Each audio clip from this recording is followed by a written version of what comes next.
والصلاة والسلام على سيد الأنبياء والمرسلين وعلى آله وأصحابه أجمعين. أما بعد فقد قال الله تعالى في كلامه المجيد وفي فرقانه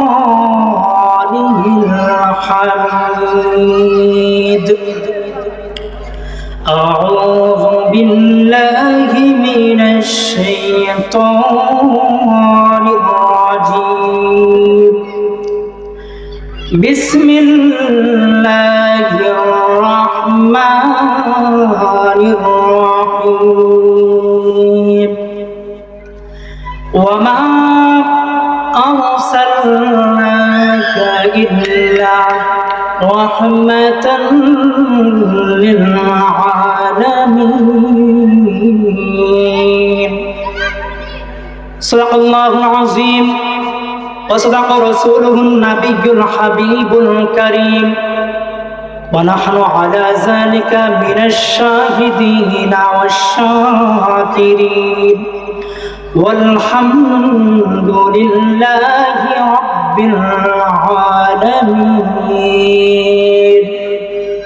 قال النبي صلى الله عليه وسلم: لا يؤمن أحدكم حتى أكون أحب إليه من والده وولده والناس أجمعين. قال الله تعالى: إن الله وملائكته يصلون على النبي يا أيها الذين آمنوا صلوا عليه وسلموا تسليما. اللهم صل على سيدنا مولانا محمد وعلى آل سيدنا মাওলানা। এসো মুমিন দরুদ পড়ি খুশি করি নবীকে, কাল হাসরে নবীজি বিনে শাফায়াত আর করবেন কে? আল্লাহুম্মা صلي على سيدنا مولانا محمد وعلى آله سيدنا مولانا। 300 বছর কেঁদেছিল আদম হাওয়া এই দরায়, অবশেষে ক্ষমা পেল নূর নবীর উসিলায়। আল্লাহুম্মা সাল্লি আলা সাইয়্যিদিনা মাওলানা মুহাম্মদ ওয়া আলা আলি سيدنا مولانا।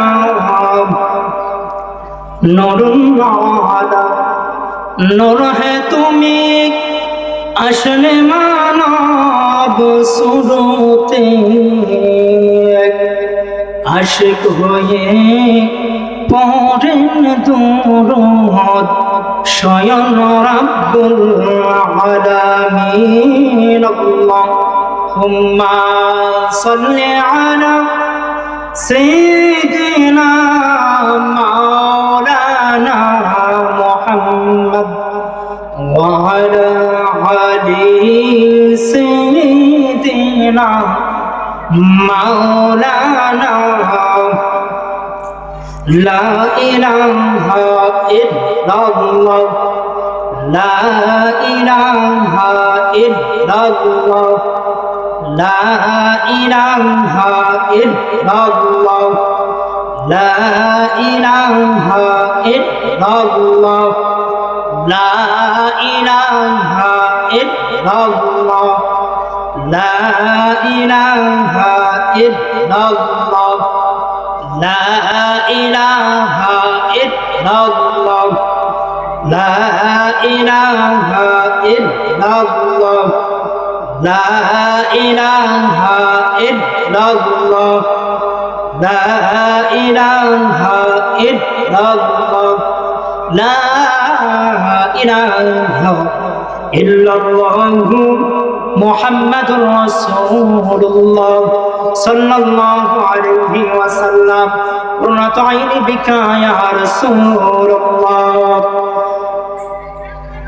الحمد لله আল্লাহ রাব্বুল আলামিনের দরবারে লাখ কোটি শুকরিয়া যে মহান আল্লাহ তাআলা আমাদেরকে দয়া করে মায়া করে আজ পাহিরাকান্দি পূর্বপাড়া সকল কবরবাসীদের স্মরণে ওয়াজ ও ইসালে সওয়াবের মাহফিলের আয়োজন করা হয়েছে। এই মাহফিলে আমাদেরকে আসার এবং বসার সুযোগ করে দিয়েছেন, সেজন্য সকল আরেকবার শুকরিয়া আদায় করতে হবে আলহামদুলিল্লাহ।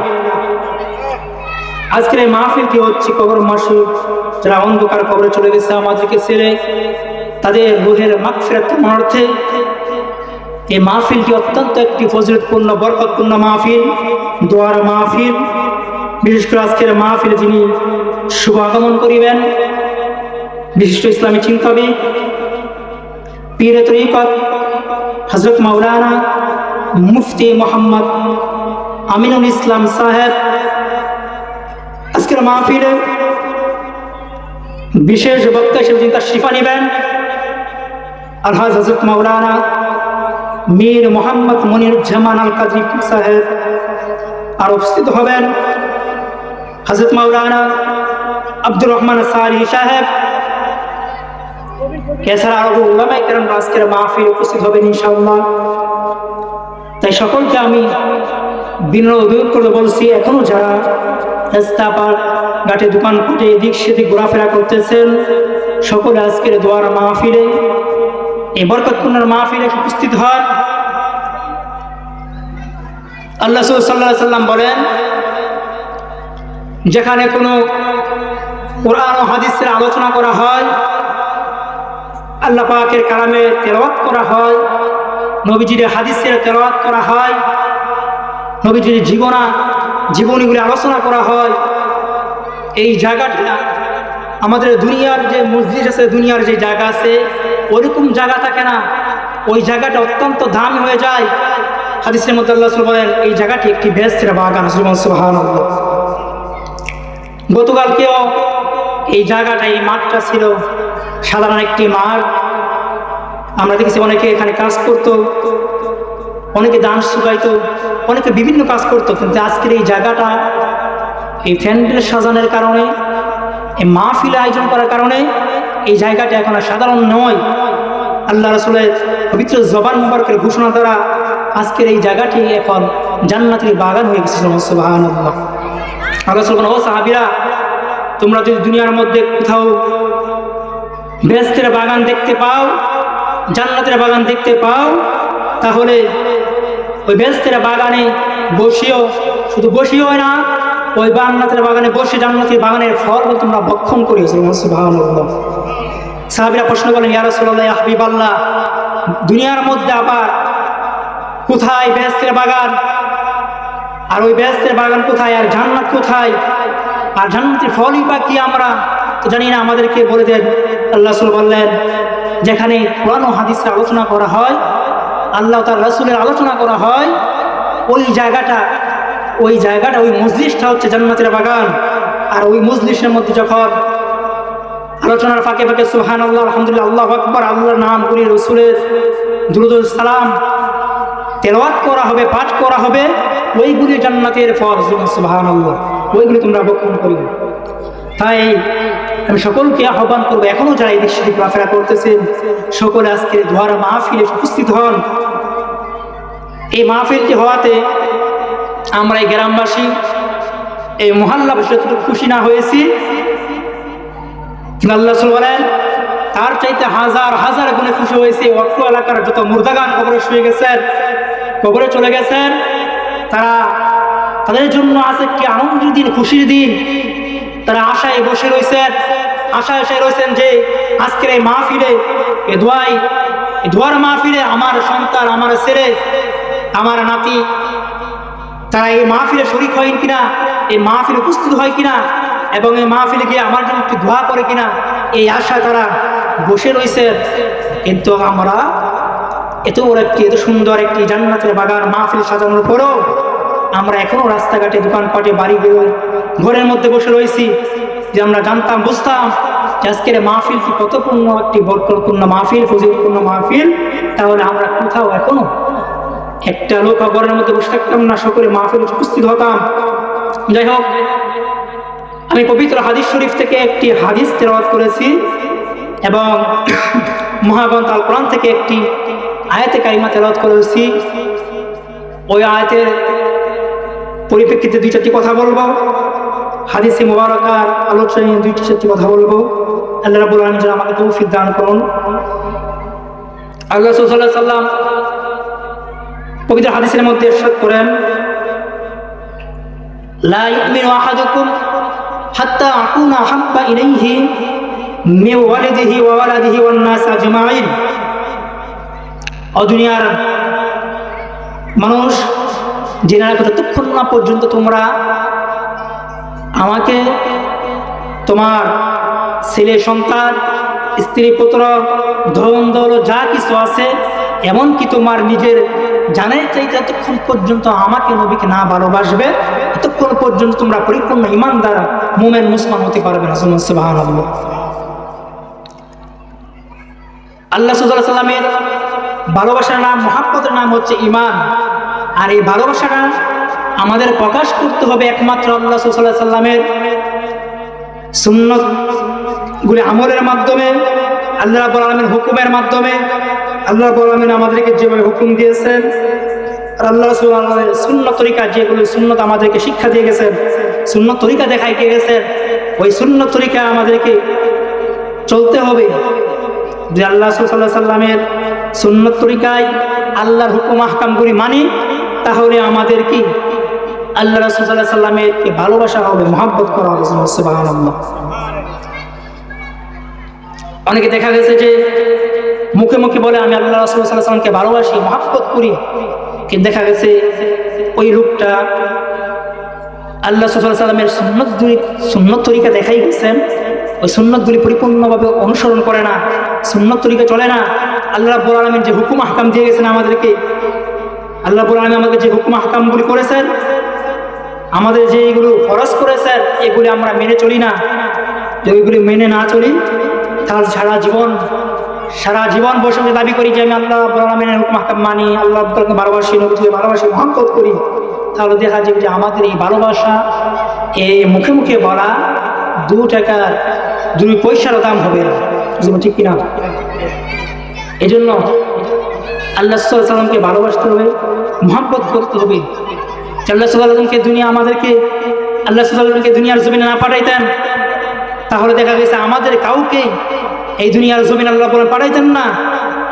শুধু আমাদেরকে নয়, এই দুনিয়া, আসমান, জমিন, লৌহ কলম, আরশ, কুরসি, আমাদের 2 চোখ খুলে আমরা যা কিছু দেখতে পাই, কোনো কিছু আল্লাহ বলে আমি সৃষ্টি করতেন, একমাত্র আল্লাহ সাল্লাল্লাহু আলাইহি ওয়াসাল্লাম যদি না করতেন, সৃষ্টি না করতেন। আর আল্লাহ সাল্লাল্লাহু আলাইহি ওয়াসাল্লামকে সৃষ্টি করার কারণে আমাদেরকে অসংখ্য অগণিত নিয়ামত দান করেছেন। অনেকে সুর দিয়ে ওয়াজ করি, আমি যেই জায়গায় আলোচনা করি সুর দিয়ে, কণ্ঠ দিয়ে ওয়াজ করি না। যদি সুর দিয়ে ওয়াজ করা হয়, তাহলে মানুষ সুরের মধ্যে হারিয়ে যায়, কি বলা হয়, কি বলে, মানুষের কি মনোযোগ থাকে না। এই জন্য আমি কথার আকারে 2-4টি কথা বলবো, যেখানে যেই এভাবে কথার মাধ্যমে 2-4টি ক্লাসের মতো কথা বলি, আল্লাহ রাব্বুল আলামিন যা বলি, যা কিছুই বলি, আল্লাহ বলেন আমাদেরকে বোঝার এবং বুঝাবার বুঝাইবার তৌফিক দান করুন আল্লাহুম্মা আমিন। দেখা গেছে যে অন্যান্য নবীর সময় অন্যান্য নবী রাসূলের উম্মতরা আল্লাহ সাল্লাল্লাহু আলাইহি সাল্লামের কারণে আল্লাহ রাব্বুল আলামিন আমাদেরকে কেমন দয়া করেছেন, কেমন নিয়ামত দান করেছেন আল্লাহ রাসূলকে আমাদের মধ্যে পাঠাইয়া। অন্যান্য নবী রাসূলরা যদি কোনো গুনাহ করত, অন্যায় করত, আল্লাহ রাসূল বলেন তাহলে আল্লাহ রাব্বুল আলামিন ওই নবী রাসূলের উম্মতদেরকে ওই গুনার কারণে, পাপের কারণে সরাসরি আল্লাহ রাব্বুল আলামিন আযাব গজব দিতেন। নাউযুবিল্লাহ। সরাসরি কিন্তু আযাব গজব দিয়ে কি অনেক নবী রাসূলের উম্মতদেরকে একেবারে ধ্বংস করে দিয়েছেন আল্লাহ রাব্বুল আলামিন। যে নূহ আলাইহিস সালামের সময় তার উম্মতদেরকে অর্থাৎ তার জামানার অনেক লোকদেরকে আল্লাহ রাব্বুল আলামিন যারা ঈমান আনে নূহ আলাইহিস সালামের উপর ঈমান আনে নাই, তাদেরকে আল্লাহ রাব্বুল আলামিন প্লাবন বন্যা দিয়ে ধ্বংস করে দিয়েছেন। মাত্র নূহ আলাইহিস সালামের উপর যারা ঈমান এনেছিলেন তাদেরকে আল্লাহ রাব্বুল আলামিন রক্ষা করেছিলেন কিস্তির মাধ্যমে। এমনি করে লূত আলাইহিস সালামের সময় ওনার উম্মতদেরকে আল্লাহ রাব্বুল আলামিন শিলা বৃষ্টিতে, পাথর বৃষ্টিতে আল্লাহ রাব্বুল আলামিন তাদের আযাবের কারণে, তাদের গুনার কারণে আযাব দিয়ে তাদেরকে ধ্বংস করে দিয়েছিলেন। এমনি করে মূসা আলাইহিস সালামের সময় ওনার উম্মতদেরকে আল্লাহ রাব্বুল আলামিন মূসা আলাইহিস সালামের প্রতি ঈমান আনার না কারণে ঈমান আনে নাই তারা, এই জন্য আল্লাহ রাব্বুল আলামিন নীল নদের মধ্যে ফেরাউন সহ সবাইকে ডুবাইয়া মেরে ফেলেছেন। একমাত্র আল্লাহ রাব্বুল আলামিন আমার নবীজির কারণে, আমার নবীজির ওসিলায় আল্লাহ রাব্বুল আলামিন আমাদেরকে, আমরা যতই বড় গুনাহ করি না কেন, যত বড় অন্যায় করি না কেন, আল্লাহ রাব্বুল আলামিন আমাদেরকে সরাসরি আযাব গজব দেন নাই। সুবহানাল্লাহ। জি, ওই নবীর মতো আল্লাহ রাব্বুল আলামিন আমাদেরকে সরাসরি আযাব দিতেন, গজব দিতেন, তাহলে এখন পর্যন্ত আমরা একটা মানুষও বেঁচে থাকতাম না। কারণ আমরা যে গুনাহ করি, যে অন্যায় করি, আমরা যে পাপ করি, যদি আল্লাহ রাব্বুল আলামিন আমাদের প্রতি রাগান্বিত হতেন, যদি আল্লাহ রাব্বুল আলামিন আমাদেরকে আযাব দিতেন, গজব দিতেন, তাহলে কি করতেন? আমাদেরকে কবি ধ্বংস করে দিতেন। কিন্তু মাঝে মধ্যে আল্লাহ রাব্বুল আলামিন আমাদেরকে সতর্ক করার জন্য ভূমিকম্প দেন, মাঝে মাঝে কিছু ঝড় তুফান দিয়ে আল্লাহ রাব্বুল আলামিন আমাদেরকে সজাগ করে দেন। কিন্তু তারপর আমরা কি হই না, আমাদের হুঁশ হয় না, আমরা সজাগ হই না।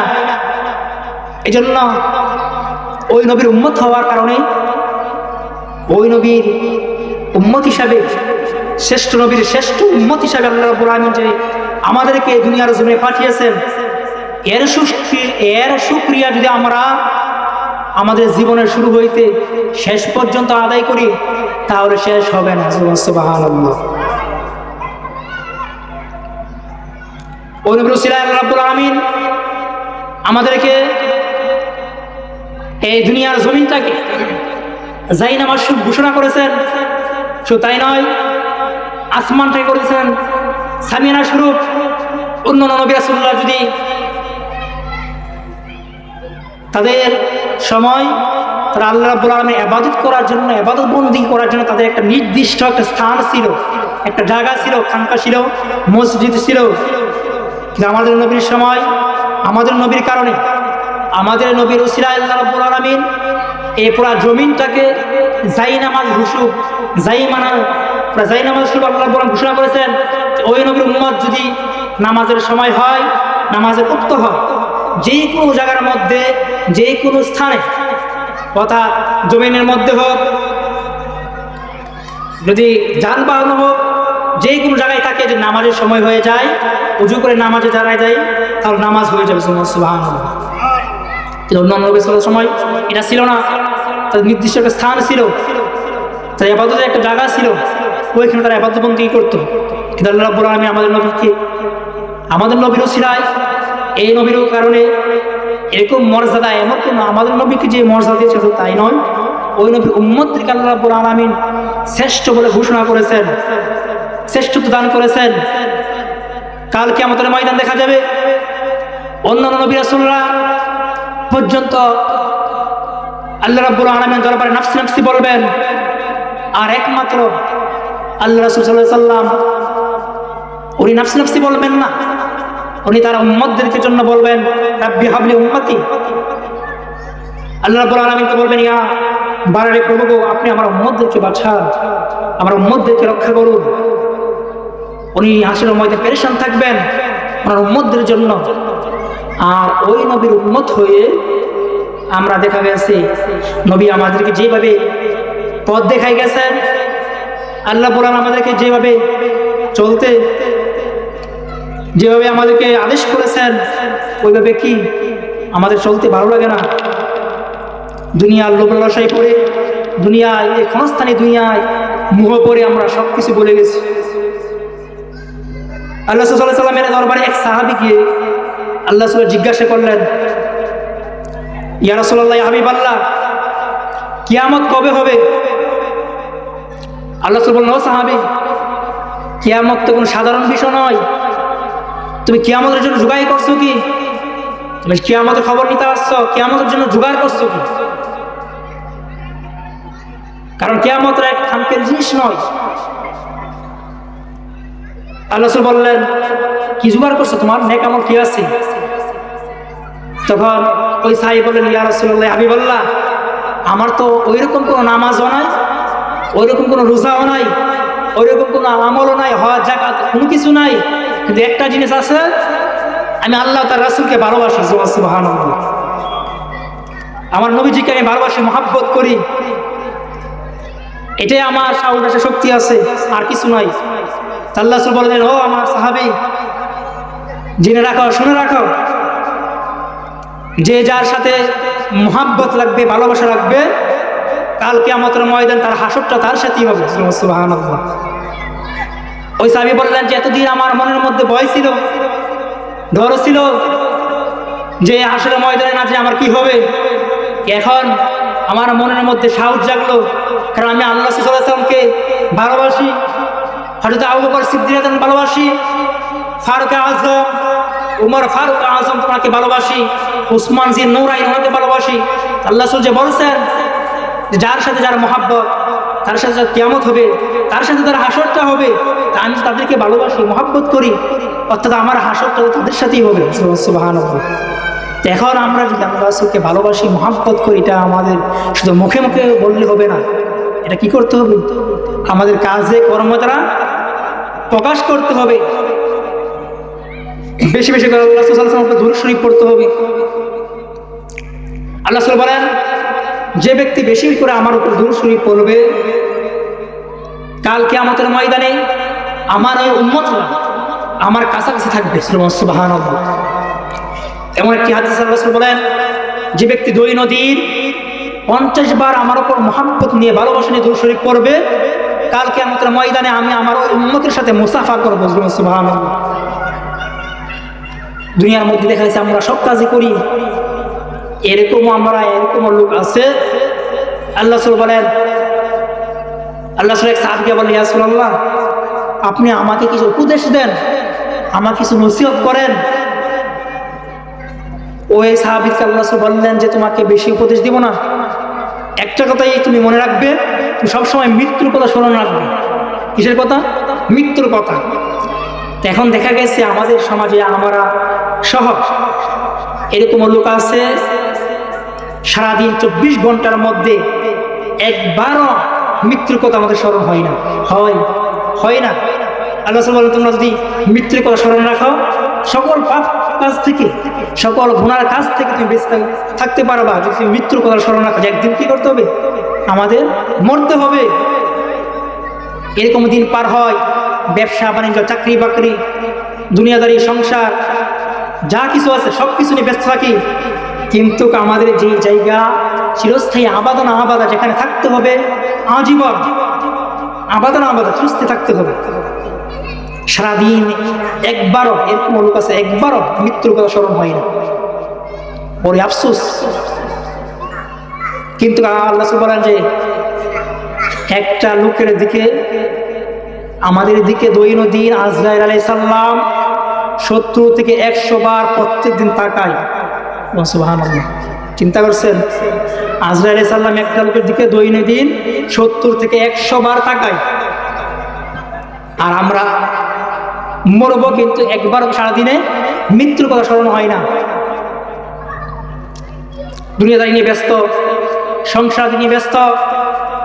কিন্তু আল্লাহ রাসূল সাল্লাল্লাহু আলাইহি ওয়াসাল্লাম হাদিসের মধ্যে এরকম একটি হাদিসও নাই, বা এরকম কোন কোরআন শরীফের মধ্যে এরকম একটা আয়াত নাই যে তুমি দুনিয়াদারি করো না, সংসারী করো না, ব্যবসা বাণিজ্য করো না, চাকরি বাকরি করো না, এরকম কোনো একটি হাদিসও নাই। কিন্তু এরকম হাদিস আছে তুমি দুনিয়াদারি, তোমার সংসারাদি যা কিছু আছে সব কিছু আল্লাহর হুকুম, নবীর সুন্নত তরিকায় করো। সুবহানাল্লাহ। অনেকের মনে প্রশ্ন জাগে, অনেকেই প্রশ্নটা করে যে হুজুর, এই যে কষ্ট করে আমরা ছেলে মেয়েদেরকে লালন পালন করতেছি, কষ্ট করে কামাই রুজি করি, গৃহস্থী করি, কৃষিকাজ করি, ব্যবসা বাণিজ্য চাকরি বাকরি সব কিছুই করি, সংসার, ছেলে মেয়েদেরকে খাবার খাওয়াই, তাদেরকে ছোটবেলা থেকে পেলে বড় করি, লালন পালন করে বড় করি তাদেরকে, কিন্তু এর জন্য কি আমাদের কোনো সওয়াব হবে? অনেকের মনে প্রশ্নটা থাকে। অবশ্যই সওয়াব হবে, নেক হবে, যদি আমাদের এই সংসার আদি এই দুনিয়াদারি কাজগুলো আল্লাহ রাসূলের সুন্নত তরিকা হয়। সুবহানাল্লাহ। ইসলামের মধ্যে এরকম কোনো কাজ আল্লাহ রাসূল দেখাই যান নাই, এবং আল্লাহ রাব্বুল আলামিন এরকম কোনো ফরজ মানুষের উপর করেন নাই যেটা মানুষের জন্য কষ্ট হবে। কিন্তু আমরা নিজেরা কি করছি? কষ্ট বানায় ফেলছি, নিজেরা কি করে ফেলছি? কঠিন করে ফেলছি। বল না ইসলাম শান্তি ধর্ম, ইসলাম একবারে সহজ, কিন্তু এই সহজটাকে আমরা কি করছি? ইচ্ছা করে কষ্ট কঠিন বানায় ফেলছি। যদি আমরা বুঝতাম তাহলে আমরা কি সহজ হয়ে যেত আমাদের জন্য। তাই নয়, যখন হযরত শাহজালাল রহমাতুল্লাহ আলাইহি সিলেটের জমিনে আসেন, উনি তো ইয়ামেন থেকে বাংলাদেশের সিলেটের জমিনে আসছিলেন। শাহজালাল ইয়ামিনী রহমাতুল্লাহ আলাইহি এখন বর্তমানে সিলেটে শুয়ে আছেন। এই শাহজালাল রহমাতুল্লাহ আলাইহি যখন সিলেটের জমিনে আসেন, উনি আসরের নামাজের সময় হয়ে গেছে। তখন হযরত শাহজালাল রহমাতুল্লাহ আলাইহি উনি ওনার সাথে 360 জন আউলিয়া নিয়ে বাংলার জন্য আসছিলেন। তখন আসরের নামাজের সময় হয়ে গেছে। শাহজালাল ইয়ামিনী রহমাতুল্লাহ আলাইহি বললেন, ও আমার সফর সঙ্গীরা, এখন আসরের আজানের সময় হয়ে গেছে, আজান দিতে হবে। তোমাদের মধ্যে এরকম কোন লোকটা আছে, এরকম কি লোক আছে যে জীবনে আসরের নামাজ কায়জা হয়েছে না? শাহজালাল ইয়ামিনী রহমাতুল্লাহ কি বললেন, তোমাদের মধ্যে কি এরকম কোন লোক আছে, আজান দিতে হবে, আসরের সময় হয়েছে। যখন বাংলা জমিনে সিলেটের জমিনে আসছিলেন, আজান দিতে হবে আসরের, এরকম কোন লোক আছে যে তার জীবনে আসরের নামাজ কায়জা হয়েছে না? একজন দাঁড়াইছেন, হুজুর আমার জীবনে কোনোদিন আসরের নামাজ কায়জা হয়েছে না। উনি হচ্ছেন নাসিরউদ্দিন সিফাহসালাহ রহমাতুল্লাহ আলাইহি। তো তুমি আজান দাও। কিন্তু দুঃখের বিষয়, আমরা যদি প্রশ্ন করি এখানের মধ্যে কে আছে আমাদের সমাজের মধ্যে তার জীবনে আসরের নামাজ কায়জা হয়েছে না? এরকম পাওয়া যাবে না। এরকম পাওয়া যাবে জীবনে কারা আসর নামাজ পড়ছে না, জীবনে কারা আসর নামাজ পড়ছে না, তা আসর নামাজ কায়জা হয়েছে না, এরকম কি পাওয়া যাবে না। শাহজালাল ইয়ামিনী রহমাতুল্লাহ বললেন, তুমি আজান দাও। নাসিরউদ্দিন সিফাহসালাহ রহমাতুল্লাহ যখন আজান দিলেন, উনি আজান শুরু করলেন, আল্লাহু আকবার বলে আজান শুরু করলেন। আর ওই দিক দিয়ে গুরুত্ববৃন্দ, ওনার যে রাজপ্রাসাদ ছিল, বড় বিল্ডিং ছিল, ওনার আজানের সাথে সাথে ওই বিল্ডিংগুলি একবারে ফাউটারের মতো নরম হয়ে খণ্ড বিখণ্ড হয়ে জমিনের মধ্যে পড়তে লাগলেন। সুবহানাল্লাহ। আজান শেষ হলো, আর ওনার রাজপ্রাসাদটা গৌরবিন্দ, সে হিন্দু ছিল, মুসলমানদের বিরোধী ছিল। উনি যখন আজান দিলেন, ওনার ইমানি পাওয়ার ছিল কতটুকু, আর কেমন আমলের লোক ছিল, জীবনে আসরের নামাজ কায়দা হয়েছে না। শুধু আসরের নামাজ নয়, তার প্রত্যেক নামাজ কি কায়দা হয় নাই। উনি যখন আজান দিচ্ছেন, এই আজানের পাওয়ারে আল্লাহু আকবার ধ্বনিতে ওনার এই রাজপ্রাসাদটা একবারে পাউডারের মতন, একবারে মোমের মতন খণ্ড বিখণ্ড হয়ে কি করলেন, একবারে জমির সাথে পয়রা মিশাই গেছেন। সুবহানাল্লাহ।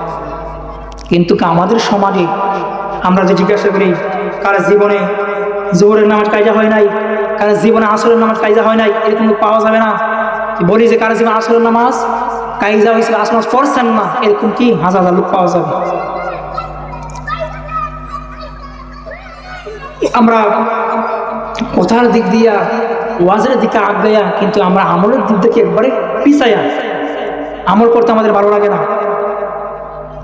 আমল করতে কি লাগে না, আমাদের ভালো লাগে না, মজা লাগে না। আর মজা লাগবে কিভাবে? আমাদের তো, আমরা যে খাবার খাই, আমাদের খাবার তো সঠিক নয়, হালাল খাবার নয়, হারাম না হালাল, আমাদের কোনো বাস নাই। আমরা যেখানে পাই, যেটাই পাই এটাই খাওয়া শুরু করি। এই জন্য কি আমাদের ইবাদত বন্দি করতে কি লাগে না, মজা লাগে না, স্বাদ লাগে না। ইবাদতের মধ্যে আমাদের কি হয় না, মনোযোগ আসে না। আমাদের ইবাদত বন্দি কবুল হওয়ার একটি প্রথম যে শর্তটা, এটা হচ্ছে আপনার হালাল খাবার। সব দিক দিয়ে অনেক দিকে আমি চেষ্টা করি চলতে, যে ভালোভাবে চলবো, মিথ্যা কথা বলবো না, হ্যাঁ চুরি ডাকাতি করবো না, বাটপারি করবো না। কিন্তু গেছে কি, সুদ ঘুষ হারাম এগুলো কি আমরা ছাড়তে পারি না। যতক্ষণ পর্যন্ত এগুলি আমরা কি করবো না, ত্যাগ করবো না, যত ইবাদত বন্দি করে আমাদের স্বাদ লাগবে না, মজা লাগবে না।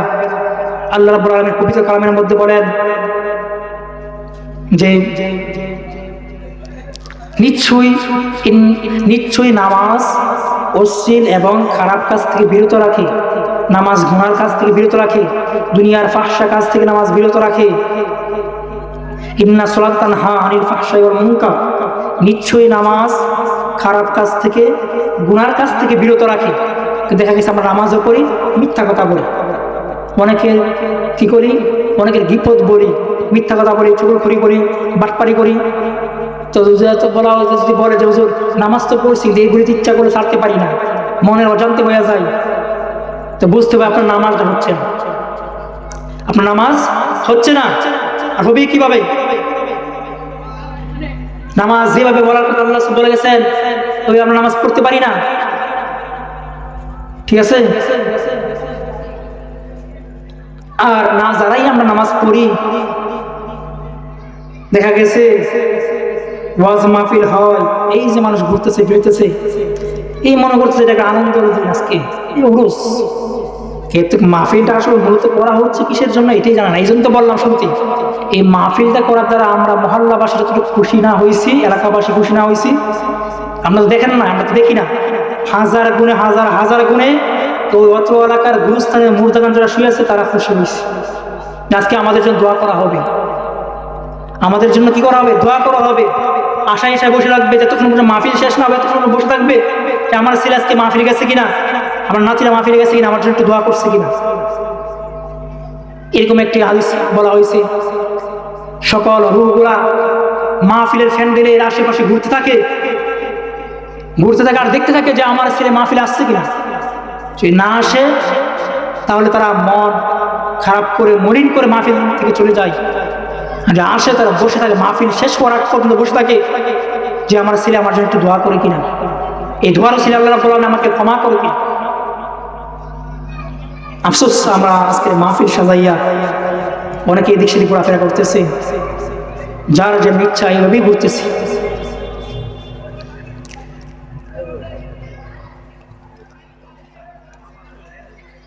ছেলে মেয়েদেরকে আমরা অনেকে ডাক্তার বানা, ইঞ্জিনিয়ার বানা, আইএফাস, মেট্রিক পাস, কত কিছুই করার অসুবিধা নাই, ইসলামে এগুলি বানা নাই, করার না। ডাক্তার, এমবিবিএস, ইঞ্জিনিয়ার যা কিছু বানাতে আমরা ইচ্ছা বানাই, অসুবিধা নেই। কিন্তু এগুলোর কথা আপনি ডাক্তার বানাইবেন, এমবিবিএস বানাইবেন, ইঞ্জিনিয়ার বানাইবেন, এগুলোর কথা কিন্তু হাদিসের মধ্যে নাই, আপনার বানাইতেই হবে। হাদিসের মধ্যে বলা হয়েছে প্রত্যেক তলাবুল ইলমি ফারিদাতুন আলা কুল্লি মুসলিম, দ্বীন ইলম শিক্ষা করা প্রত্যেক মুসলমান নর-নারীর উপর ফরজ। কি ফরজ?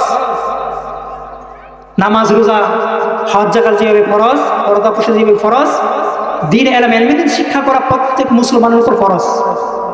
কিন্তু আপনি দেখাইতে পারবেন না এরকম একটা হাদিসের মধ্যে বলা হয়েছে ডাক্তার বানাইতে ওই বই ফরজ একবারে, পারবেন না আপনি। কিন্তু বলা হয়েছে ইলম শিক্ষা করা প্রত্যেক মুসলমান নর-নারীর উপর ফরজ। নামাজ যেভাবে ফরজ, এইভাবে ফরজ করা হয়েছে। ইলম শিক্ষা বলতে আমরা কি বুঝাই, কি বুঝি? অনেকে মনে করতে পারে ইলম শিক্ষা মানে মনে হয় যে আমাকে বড় মাওলানা হতে হবে, বড় মুফতি হতে হবে, মুহাদ্দিস হতে হবে না। কথা সকলে মনোযোগ দিয়ে শুনেন। এলএমে শিক্ষা করা প্রত্যেক মুসলমানের উপর ফরজ করা হয়েছে। ফরজ মানে এরকম নয় যে আপনার সন্তানকে হাফেজে কোরআন বানাইতেই হবে, আপনার সন্তানকে মুফতি মুহাদ্দিস বড় আলেম বানাইতেই হবে, এরকম কোনো ফরজ নয়। ফরজ হচ্ছে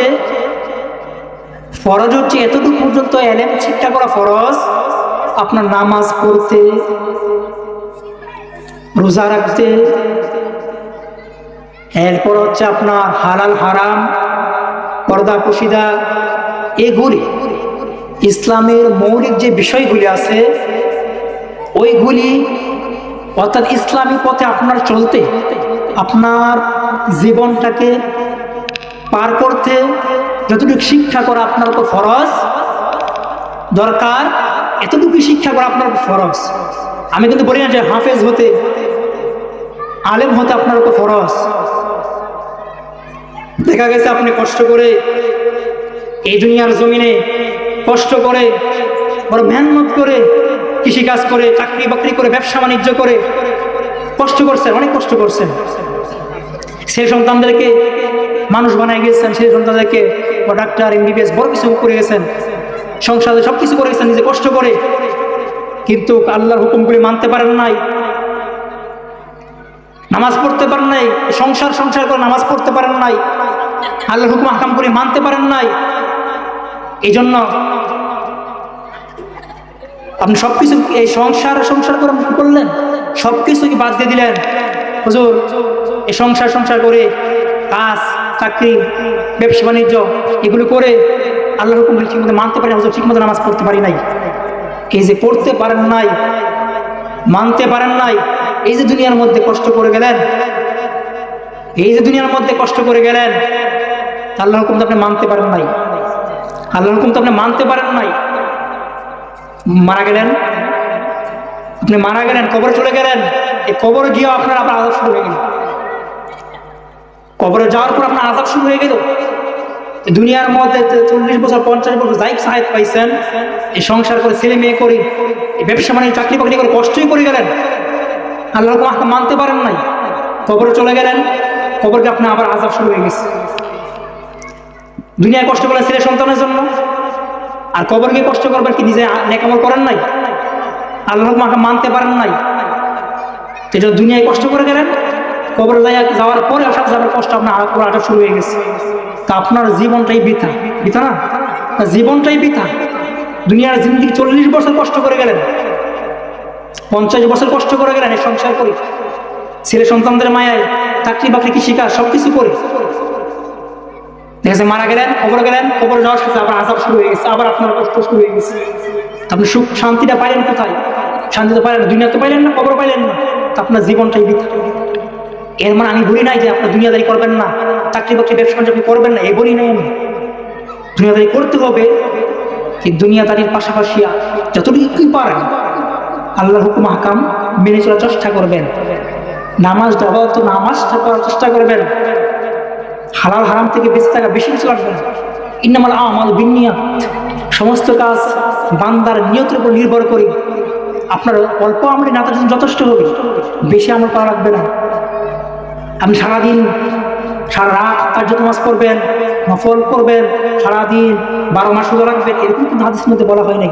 সারাদিন কন্ট্রোল করবেন, এটাও বলা হয় নাই। সারাদিন মসজিদে পড়ে থাকবেন, এটাও বলা হয় নাই। এই দুনিয়াদারির পাশাপাশি আল্লাহর হুকুম 5 ওয়াক্ত নামাজ পড়বেন, চেষ্টা করবেন মিথ্যা কথা থেকে বেঁচে। আমাদের মনের অজান্তে অহরহর মিথ্যা কথা আমরা বলি, অহরহর মানুষের গীবত করি। ওয়াজ তো বেশি লাগে না, ওয়াজ বেশি লাগে না। আপনি 5 ওয়াক্ত নামাজ পড়বেন, হালাল হারাম একটু বেশি চলবেন, মিথ্যা কথা বলবেন না, মানুষের গীবত অর্থাৎ মানুষের নামে বদনাম করবেন না। হাদিসের মধ্যে বলা হয়েছে, যাহাই শুনে তাহাই ভরা। কোনো ব্যক্তির মিথ্যাবাদী হওয়ার জন্য ইহাই যথেষ্ট। বুঝে বলছেন, যাহা শুনছো তাহাই আরেকজনের কাছে কি যাচাই নাই বাছাই নাই বলতে থাকছে, আরেকজনের কাছে বলতে আসো। দোকান পাড়া বলছো আমি শুনাইছি, কিন্তু তুমি তারা জিজ্ঞাসা করো নাই, যাচাই করো নাই, বলতে আসো। আল্লাহ বলছেন তুমি মিথ্যাবাদী হওয়ার জন্য ইহাই যথেষ্ট। আর মিথ্যা কথার জন্য শাস্তি, কঠিন শাস্তি। অন্য যে বলছেন আল মুসলিম আল মুসালিম আল মুসলিমুনা মিল লিসানি ওয়াহিদ, হাদিস। আপনি মুসলমান হন, ইমানদার হন, অবশ্যই হাদিস আপনাকে বিশ্বাস করতে হবে। আল্লাহ রাসূল বলেন, আল মুসলিমু মান সালিমাল মুসলিমুনা মিন লিসানি ওয়াহদি, খাঁটি মুসলমান, খাঁটি ইমানদার ওই ব্যক্তি, বলছে কোন ব্যক্তি? যাহার হাত থেকে, যাহার মুখ থেকে, যার হাত এবং মুখ হইতে অপর মুসলমান নিরাপদ, ওই ব্যক্তিটা কি প্রকৃত ইমানদার, প্রকৃত মুসলমান। আপনি চিন্তা করে দেখেন, আপনার ক্ষমতা আছে, সব কিছু আছে, সব জায়গায় ক্ষমতা, বেটাকারি, টাকা গরম চলে না।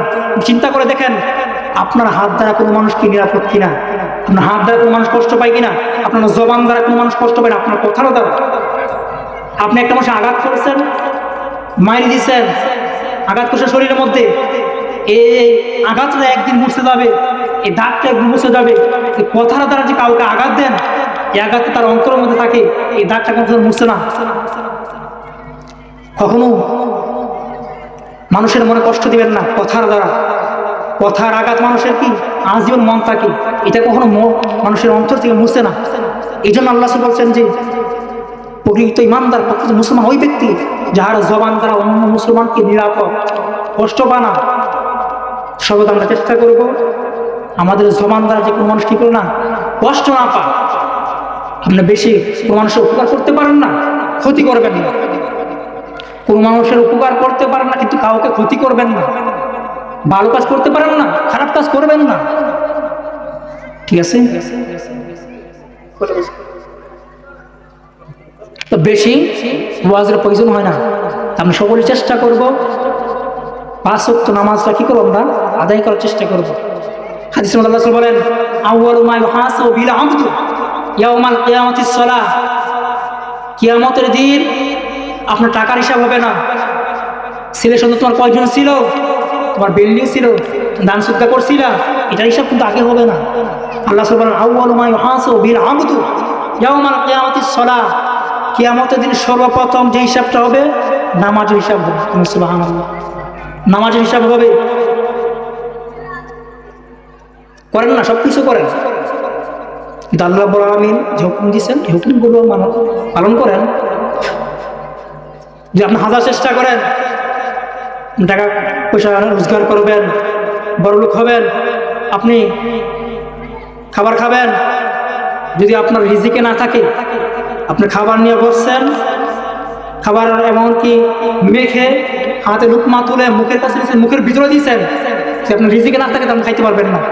নাকে মুখে উঠে গেছে, নাকে মুখে উঠে আপনি এখানে খাবার শেষ, আপনার রিজিকে নাই। হাজার চেষ্টা করলে টাকা পয়সা কামানের হারাম হালাল না বাঁচেন, যা কিছু করেন, আল্লাহ রাব্বুল আলামিন যদি দয়া না থাকে আপনার উপর, ইশারা না থাকে, রহমত না থাকে, কখনো সম্ভব নয়। অনেকে বল হুজুর, অনেকে তো নামাজ পড়ে না, অনেক খারাপ লোক, মিথ্যাবাদী, অনেক কিছু, হ্যাঁ তো টাকা হাজার হাজার টাকা মালিক, সে সুখে তার একটা কি সর্দিও লাগে না, অসুখ বিসুখ হয় না, অনেক ভালো টাকা পয়সা মালিক, তাকে আল্লাহ চোখে দেন। আমি তো অনেক নেকামল করি, খারাপ করি না, মানুষকে ক্ষতি করি না, অন্যায় করি না, চেষ্টা করি ভালো মতো চলার জন্য, কিন্তু আমার তো টাকা পয়সা নেই, আমার চলাফেরা কষ্ট না। আল্লাহ রাব্বুল আলামিন বলেন, আমি কাউকে ধন সম্পদ দিয়া যেমন পরীক্ষা করি, কাউকে না দিয়াও পরীক্ষা করি। সুবহানাল্লাহ। আমরা সকল কারণকে চিনি, এই যে বালির মধ্যে সাদা সাদা বালির মধ্যে কালো কালো চিকচিক করে সাদা বালির মধ্যে, এগুলো কিন্তু অনেকেই জানে, অনেকে জানে না। কিন্তু কারণের ধন সম্পদ, তার সম্পদ আল্লাহ রাব্বুল আলামিন এই বালির সাথে মিশিয়ে দিয়েছে। তার সম্পদ কিন্তু কম ছিল না, আল্লাহ বলেন তার কিন্তু সম্পদ দিয়ে পরীক্ষা করছেন। ফেরাউন তো অনেক ক্ষমতার মালিক ছিল, সম্পদের মালিক ছিল, কিন্তু আল্লাহকে মানে নাই। আবার দেখেন আবু বকর রাদিয়াল্লাহু আনহু, উনি কিন্তু বড় গরিব সাহাবী ছিলেন, আল্লাহ রাব্বুল আলামিন ওনাকে না দিয়ে পরীক্ষা করছেন। এরকমভাবে অনেককে আল্লাহ দিয়েও পরীক্ষা করেন, না দিয়েও পরীক্ষা করেন। আল্লাহ অনেকে সুখে রেখে পরীক্ষা করেন, অনেকে বিপদে রেখে পরীক্ষা করেন। অনেকগুলো এসে খারাপ, কিন্তু তার তো কোনো কিছু অভাব নাই। না না, আল্লাহকে আমাকে চোখে দেখে না, এগুলি বলবেন না, এগুলি বলে আপনি ইমান চলে যাবেন। আল্লাহ রাব্বুল আলামিন আমাদেরকে সর্বপ্রথম 5 ওয়াক্ত নামাজ পড়া তৌফিক দান করুন, আল্লাহুম্মা আমিন। যত কিছু থাকুক, যত বিপদ থাকুন, যা আপনার সমস্যা থাকুক, আপনি নামাজ কি করে ছাড়বেন না। আল্লাহ রাসূল বলেন, আল্লাহ রাব্বুল আলামিন যদি কোনো মানুষ নামাজ পড়ে আল্লাহ রাব্বুল আলামিন রাজি খুশি করার জন্য, তার রিজিকের দায়িত্বটা আল্লাহ রাব্বুল আলামিন স্বয়ং তার হাতে নিয়ে নেন। সুবহানাল্লাহ। আপনি নামাজ পড়েন, মন থেকে নামাজ পড়ে আল্লাহকে ভালোবাসি রাজি খুশি করে নামাজ পড়েন, ইনশাআল্লাহ দেখবেন আপনার রিজিকের অভাব হবে না। কোন দিক না কোন দিকে আল্লাহ রাব্বুল আলামিন রিজিকের ব্যবস্থা করে দিবেন। আল্লাহ বলেন যে আমি কাউকে না খেয়ে মারবো না, কারণ মানুষ সৃষ্টি করার আগে আল্লাহ রাব্বুল আলামিন মানুষের রিজিক আগে কি করছেন, নির্ধারিত করছেন। মানুষ কখন না খেয়ে মরে না। যা কিছু কর্ম আমরা আল্লাহ রাব্বুল আলামিন যেন আমাদের কি করেন, 5 ওয়াক্ত নামাজ পড়ার তৌফিক দান করেন। আর কি করবো আমরা, পাশাপাশি মিথ্যা কথা বলবো না। মিথ্যা কথা কি করবো আমরা, বলবো না। অন্য নামে বিপদ করবো না। মাত্র আপনি হিসাব মিলাবেন যে ভালো কাজ কোন খারাপ কোন, আপনি নিজে নিজে দেখা গেছে অনেক সময় অনেক চিন্তা করেন, চিন্তা ফিকির করেন, কালকে কি করব, ব্যবসা কিভাবে করব, কালকে ক্ষেত্রের মধ্যে কি লাগাবো চিন্তা করেন। একবারও চিন্তা করছেন আজকে সারাদিনে কি ভালো কাজ করছি কয়টা, খারাপ কাজ করছি কয়টা, আজকে কি অনেক কিছু করলাম, টাকা পয়সা কামাই করলাম, আজকে অনেক কিছু ব্যবসা অনেক কিছু করলাম। আজকে আল্লাহ রাব্বুল আলামিনকে রাজি খুশি করার জন্য, আজকে আমার নিজের জন্য এই যে ব্যবসা যা কিছু সব তো আমি যা কিছু দুনিয়া দেখি সবই কি অন্য মানুষের জন্য। আজকে নিজের জন্য আমি কি করছি সারাদিন, আজকে আমি নিজের জন্য কতটুকু আমল করছি চিন্তা করবেন, আপনি পেয়ে যাবেন। এই জন্য কি আমরা একটু চিন্তা করব। আর পরকালের চিন্তা, 1 মিনিট চিন্তা করা পরকাল নিয়ে 1 মিনিট চিন্তা করা 60 বছর নফল ইবাদত থেকে উত্তম। সুবহানাল্লাহ। এই জন্য আমরা কি করব, একটু চিন্তা ফিকির করব। আজকে আমার দ্বারা আজকে কয়েকজন মানুষ কষ্ট পাইছি, আমি কি আজকে কোথাও মিথ্যা কথা বলছি, কাউকে আজকে মিথ্যা কথা বলছি, আজকে কি আমি কোথাও কাউ মানুষকে কষ্ট দিছি, কাউকে ঠকাইছি, যত কিছু করো না লাস্ট পর্যন্ত কিন্তু কবরের ঠিকানা, কবরে কি আমাদের ঠিকানা।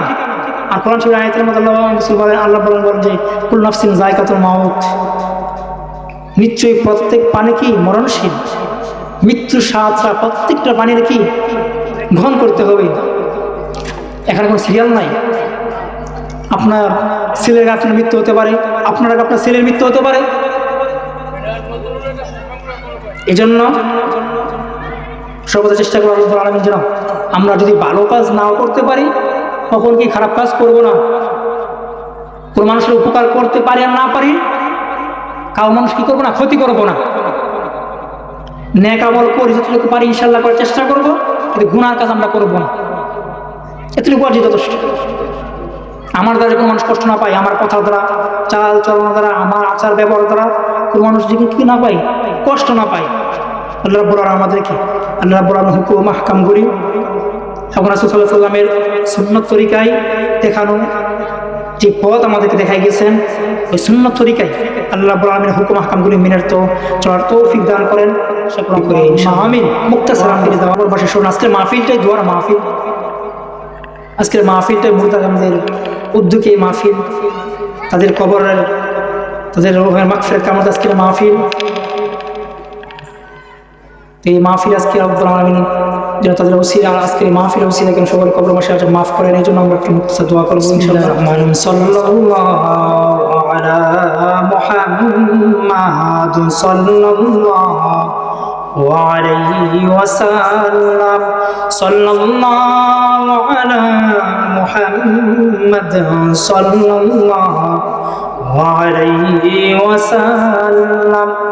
হাই নবী প্যার হযরত, চাই শুধু আপনার মোহাব্বত, চাই শুধু আপনার জিয়ারত, হাশরে চাই যে শাফায়াত। সাল্লাল্লাহু আলা মুহাম্মাদ সাল্লাল্লাহু আলাইহি ওয়াসাল্লাম, সাল্লাল্লাহু আলা মুহাম্মাদ সাল্লাল্লাহু আলাইহি ওয়াসাল্লাম। بلغ العلا بكماله، كشف الدجى بجماله، حسنت جميع خصاله، صلوا عليه وآله، سلموا على قوم بارك، صلوا على سيدنا الأمين مصطفى ما جاء إلا رحمة للعالمين. اللهم آمين. ربنا ظلمنا أنفسنا وإن لم تغفر لنا وترحمنا لنكونن من الخاسرين ربنا آتنا في الدنيا حسنة وفي الآخرة حسنة وقنا عذاب النار ربنا لا تزغ قلوبنا بعد إذ هديتنا وهب لنا من لدنك رحمة إنك أنت الوهاب اللهم حاسبني حسابا يسيرا اللهم إنك عفو تحب العفو فاعف عنا يا كريم أن القوة لله جميعا أن العزة لله جميعا يا مقلب القلوب ثبت قلبي على دينك يا رب العالمين يا مجيب السائلين يا أرحم الراحمين আল্লাহ তাআলা পবিত্র মাগরিবের নামাজের পর থেকে এই পর্যন্ত নবীজির সালাত ও সালাম পাঠ করে আল্লাহ তাআলা আপনার মধুমাখা নামে জিকির আজকার করে পবিত্র কোরআন ও হাদিস থেকে কিছু সংখ্যক কথা আমরা বলে আল্লাহ কতগুলো আপনার আশিকিনা জাকিরিন পাগলের বান্দাদেরকে নিয়ে আমরা গুনাহকে হাতগুলো উত্তোলন করে দিলাম। এখানে বসে আমরা শুরু হইতে মাহফিলের পর্যন্ত যা কিছু করলাম বলবে আদফি মাফ করে নেক বরকতুল হাদিয়া সর্বপ্রথম সোনার মদিনায় পৌঁছায়া দেন আমরা নবীর কোলের টুকরা সাহাবায়ে কেরাম জান্নাতুল বাকি জান্নাতুল মুআল্লাই আল্লাহর সমস্ত সাহাবায়ে কেরামদের পাক হাদিয়া পৌঁছায়া দেন। খাস করে तमाम বিশ্বের আনাচে কানাচে যত নবী অলি ওয়াস কত ফকির দরবেশ মুমিন মুমিনাত ইমানদার উম্মতি মুহাম্মাদি যারা কবরে আল্লাহ সকলের পাক আজকের দর হাদিয়া পৌঁছায়া দেন। খাস করে ভিক্ষা চাই যেই গ্রামে বসে আমরা হাত বাড়াইলাম আল্লাহ পাইলা মন্দির জমিনে আল্লাহ আনাচে কানাচে আল্লাহ গুরুস্থানের জমিনে যত মুর্দাগান কবরে শুয়ে আছে সকলের কদমে আজকের দর হাদিয়া পৌঁছায়া দেন। আল্লাহ সকলের কবর গুনাহ বেস্তের বাগান বানায়া দেন। আল্লাহ দুনিয়া চলাফেরা করতে যারা ভ্রমণান্তি করে থাকে আল্লাহ আজকের দুয়ার বলতে আজকের মাহফিলকে ওসিলা করে আল্লাহ তারা সকলের কবর গুনাহ বেস্তের বাগান বানায়া দেন। আল্লাহ তারা সকলকে জান্নাতের সর্বোচ্চ মাকাম দান করেন। আল্লাহ তাআলা আমার সাথে হাত বাড়াইছে আল্লাহ অনেকে বাবা কবরে মা কবরে আল্লাহ অনেকে দাদা কবরে দাদি কবরে এমনি করে আমাদের বাবার বংশের মায়ের বংশের আল্লাহ যতগুলো মানুষ অন্ধকার কবরে আজকের দোর হাদিয়া এর মুহূর্তে সকলের কবরে কবরে পৌঁছায়া দেন। আল্লাহ সকলের কবর গুনাহ বেস্তের বাগান বানায়া দেন। আল্লাহ তাআলা সকলকে মাফ করিয়া দেন। আজকের মাহফিল আপনি কবর আর মঞ্জুর করিয়া আনেন। আল্লাহ মাহফিল শুরু হইতে পর্যন্ত আল্লাহ যা টাকা দিয়ে বুদ্ধি দিয়ে পরামর্শ দিয়ে আল্লাহ যা যেভাবে সহযোগিতা করেছে আল্লাহ অনেকে শ্রম দিয়েছে আল্লাহ সকলে দান সদকা ভালোবাসা মহব্বত আপনি কবুল করিয়া আনেন। আল্লাহ সকলে দান সদকা আপনি কবুল করিয়া আনেন। আল্লাহ রসিলা করে সকলের পরকালের জিন্দেগি আপনি নূরময় করিয়া দেন। আল্লাহ আত্মীয় অন্ধকার কবরে সকলের কবর আযাব মাফ করিয়া দেন। আল্লাহ এই এলাকা থেকে এই গ্রাম থেকে যতগুলো মানুষ আল্লাহ বিদেশের বাড়িতে থাকে আল্লাহ সকল কিছু ইসলামে থাকার তৌফিক দান করিয়া দেন। আল্লাহ সকলের জান মানি ইজ্জত আপনি হেফাজত করেন। আল্লাহ উত্তম রিজিকের ব্যবস্থা করিয়া দেন। বিপদ আপদ বালা মুসিবত অ্যাক্সিডেন্ট দুর্ঘটনা হইতে সকলকে হেফাজত রাখেন। আল্লাহ কামাল রুজির মধ্যে বরকত দান করিয়া দেন। আল্লাহ আমার সাথে যে মুরগি করা হাত বাড়াইছে সকলের হাতগুলি কবুল করিয়া আনেন। আল্লাহ সকলের জীবন জিন্দেগি গুনাহগুলি মাফ করিয়া দেন। বর্তমানে যে মা বোনরা হাত বলে সকলের হাতগুলি কবুল করেন। রব্বির হামহুমা কামা রব্বায়ানি সগীরা وقل رب ارحمهما كما ربياني صغيرا سبحان ربك رب العزة عما يصفون وسلام على المرسلين والحمد لله رب العالمين محق لا إله إلا الله محمد رسول الله صلى الله عليه وسلم السلام عليكم ورحمة الله وبركاته.